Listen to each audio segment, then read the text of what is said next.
Différents opposants l'Éthiopie à l'Égypte et au Soudan au sujet du grand barrage de la Renaissance éthiopienne. Le président de la République et président en exercice de l'Union africaine poursuit ses contacts pour trouver des solutions concertées.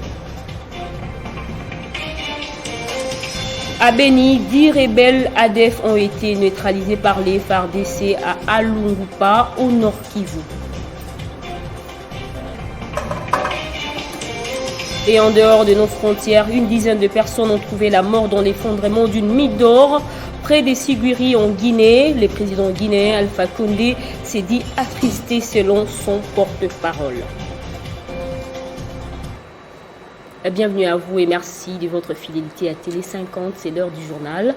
Le président de la République et président en exercice de l'Union africaine, Félix Tshisekedi, est décidé de trouver une solution au problème né de la construction du grand barrage de la Renaissance éthiopienne et qui oppose l'Éthiopie à ses voisins, l'Égypte et le Soudan depuis des années. Hier samedi, le chef de l'État a pris son bâton de pèlerin pour faire le tour de 3 pays en commençant par le Soudan.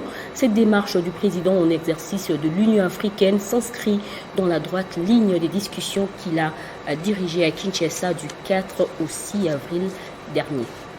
En sécurité, les forces armées de la République démocratique du Congo ont annoncé avoir neutralisé plusieurs rebelles ADF lors des affrontements qui ont éclaté aux heures matinales ce dimanche 9 avril dans le village de Alungupa, localité Kilia, dans le secteur de Rwenzori en territoire de Beni, dans la province du Nord Kivu. La nouvelle a été livrée par le porte-parole de l'armée dans la région, le lieutenant Anthony Mwalushayi, porte-parole du secteur opérationnel Grand Nord Soukola 1. Nos troupes étaient en patrouille de combat entre Mwerere, Kilia et Alungupa, où ils se sont rencontrés avec l'ennemi ADF. Nos troupes ont ouvert le feu sur l'ennemi et ils se sont très bien comportés. Ils ont pris l'ascendance sur l'ennemi ADF. Au finish, nous avons compté et vu au moins 10 corps des ADF et aussi récupérer 5 armes AK-47. Mais jusque-là, c'est un bilan provisoire parce que le bilan, les opérations de patrouille continuent et nous espérons encore retrouver d'autres corps parce que même dans ses habitudes, ADF a toujours l'habitude de récupérer d'autres corps. Mais nous sommes déterminés parce que le fait des FARDC était très haut et nous pensons que les bilans peut être revu à la hausse. Alors, pour l'instant, je pense que la situation est calme et la population nous a beaucoup jeté des fleurs, ce qui nous a encouragé les troupes sur le terrain et nous sommes plus que déterminés d'en finir une fois pour toutes. Monsieur le journaliste, vous devez savoir que ça, c'est le premier bilan positif de l'état de siège qui n'a que 3 jours depuis que le commandant suprême a déclaré le Nord Kivu état de siège. Alors, nous sommes plus que déterminés pour aller de l'avant et en finir une fois pour toutes. Notre objectif, c'est imposer la paix, donner la paix à notre population et que cette population de Beni se sente vraiment à l'aise de vivre dans une zone où règne la paix. Restons dans ce coin. La Société des exploitants miniers artisanaux pour le développement communautaire a présenté et inauguré à Goma ses nouveaux bureaux situés au quartier Imbi à ses partenaires directs, dont la division provinciale de mines. L'objectif pour cette coopérative implantée dans les provinces du Nord et Sud Kivu ainsi que Maniema est d'aider le gouvernement dans la traçabilité de minerais et contribuer au développement à travers le paiement des taxes. Pachiko Kavundama pour le reportage. Situé au quartier Imbi dans la commune de Goma, ce nouveau bureau de la Société des exploitants miniers artisanaux pour le développement communautaire a été présenté à ses différents partenaires, dont la division provinciale des mines, l'Office congolais de contrôle, pour ne citer que cela. Selon Adolphe Chibeya, avocat conseil de la SEMADECO, il était très important d'avoir une adresse fixe. Cette activité, elle n'est pas extraordinaire, c'est seulement une activité qui a eu pour mission de présenter aux services intervenant dans les domaines miniers, notamment nous citons la division provincial de mines, les services de SAEMAP, l'OCC, CSC, qui sont nos partenaires directs, que c'est ici maintenant où nous sommes, c'est les nouveaux bureaux, parce que Semadeco est en train de grandir et Semadeco devait avoir des bureaux à la hauteur du travail qu'il est appelé à exécuter sur terre.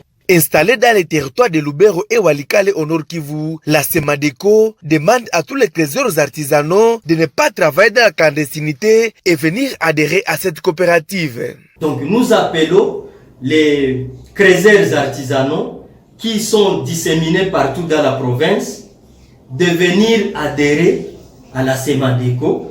La Semadeco mettra des moyens pour leur encadrement et tous nous allons bénéficier du travail qui est fait dans l'ordre et dans le respect de la législation légale. Rappelons que la Semadeco a plusieurs activités, dont l'exploitation artisanale de l'or, le diamant, la tourmaline, la cassitérite et bien d'autres.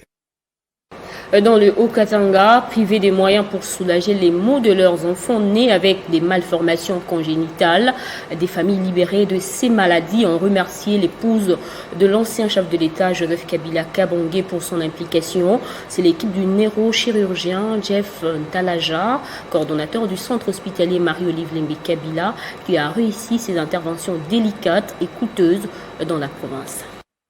L'installation de l'ASBEL, Initiative Plus Olive Lembe Kabange, dans le Haut-Katanga, est une aubaine pour les familles de cette partie de la RDC qui ont vu leurs enfants souffrant d'hydrocéphalie être totalement pris en charge par les spécialistes pour des soins appropriés grâce à Marie-Olive Lembe Kabila.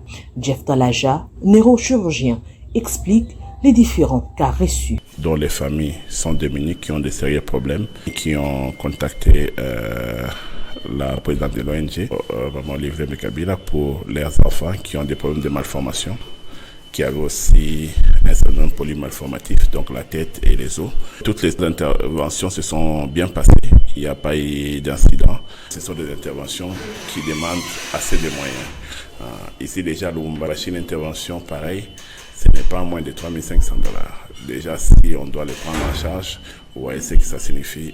Ce sont des familles qui ne trouveront jamais cet argent pour être soignées. La conscience de l'épouse de Joseph Kabila en l'expertise locale est plus qu'un encouragement. C'est vraiment un grand honneur et un grand plaisir et de saluer le fait que maman Olive n'a pas arrêté l'élan qu'elle avait pris depuis maintenant beaucoup d'années, dès la première mission qu'on a connue ici au Katanga. Et elle a continué donc à soutenir toutes ces familles en difficulté. La présidente de Initiative Plus OLK laisse encore des traces indélébiles dans les familles des bénéficiaires. Dans le désespoir, je ne savais pas que mon enfant allait guérir aujourd'hui. C'est grâce à maman Olive. Opérés, ces patients resteront pendant 10 jours à l'hôpital jusqu'à la cicatrisation totale. Intervention réussie avec succès par l'équipe du Dr Ntalaja et notée comme une première action de l'ASBEL, Initiative Plus OLK, au Katanga. La destitution de Zoé Kabila dans le Tanganyika continue de susciter des réactions. La dernière en date est celle de la société civile. Dans une déclaration, ces acteurs évoquent leur indignation face au climat politique actuel qui bloque les développements de leur province. La province du Tanganyika est actuellement butée à de multiples défis sécuritaires, infrastructurels, économiques et sociaux qui ralentit son développement et son émergence. Le relevement de ces défis requiert une collaboration étroite entre les deux institutions provinciales, à savoir l'Assemblée provinciale et l'exécutif provincial. Cette collaboration devrait concourir au bien-être commun à notre chère province quand chacune des institutions joue correctement son rôle dans les limites et dans les règles des lois et des prérogatives constitutionnelles, mais tel n'est pas le cas actuellement. La population tanganyikaise est plongée dans un plan inexplicable et assiste impuissant à cette théâtralisation de la scène politique qui s'inscrit dans les sphères des acteurs sociaux. De ce qui précède, la population craignant la recrudescence du banditisme, le retard dans le développement, l'instabilité politique et institutionnelle, et pour éviter toute forme de violence, appelle et recommande aux députés provinciaux de prendre toutes les mesures nécessaires pour que les séances plénières soient inclusives pour statuer sur toutes les questions inscrites à l'ordre du jour au cours de cette session plénière. Revenons à Kinshasa. Dans une lettre de l'autorité des régulations de la poste et des télécommunications du Congo adressée à la société 5G Énergie, il est demandé à cette société de débloquer tous les numéros victimes du système Billing 2.1 qui consiste à conditionner les activations services de téléphonie mobile par le paiement de la taxe RAM. Contrairement aux rumeurs qui ont couru au pays, le registre des appareils mobiles RAM n'est pas suspendu, ni les prélèvements de la taxe de 1,17 $. Et dans le reste du continent, au moins 15 personnes ont été tuées samedi 8 mai dans un éboulement de terrain sur une mine d'or près des Siguri. Dernier en date des drames de l'orpaillage dans le nord-est de la Guinée. Les victimes ont été surprises alors que tout semblait être calme dans cette région où des milliers d'orpailleurs clandestins confrontés à d'importants problèmes de survie à court de tous les pays limitrophes. Le président guinéen Alpha Condé s'est dit attristé selon son porte-parole. Il a demandé d'ailleurs au gouvernement de mener toutes les investigations nécessaires pour déterminer les causes exactes du drame et situer d'éventuelles responsabilités. Place au rappel des titres. Différents opposants l'Éthiopie à l'Égypte et au Soudan au sujet du grand barrage de la Renaissance éthiopienne. Les présidents de la République et présidents en exercice de l'Union africaine poursuivent ses contacts pour trouver des solutions concertées.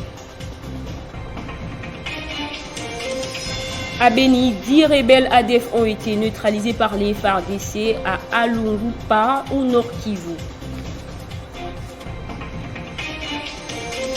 Et en dehors de nos frontières, une dizaine de personnes ont trouvé la mort dans l'effondrement d'une mine d'or près des Siguri en Guinée. Le président guinéen Alpha Condé s'est dit attristé selon son porte-parole. C'est la fin de ce journal. Restez avec nous pour plus d'informations. Rejoignez-nous sur notre site internet.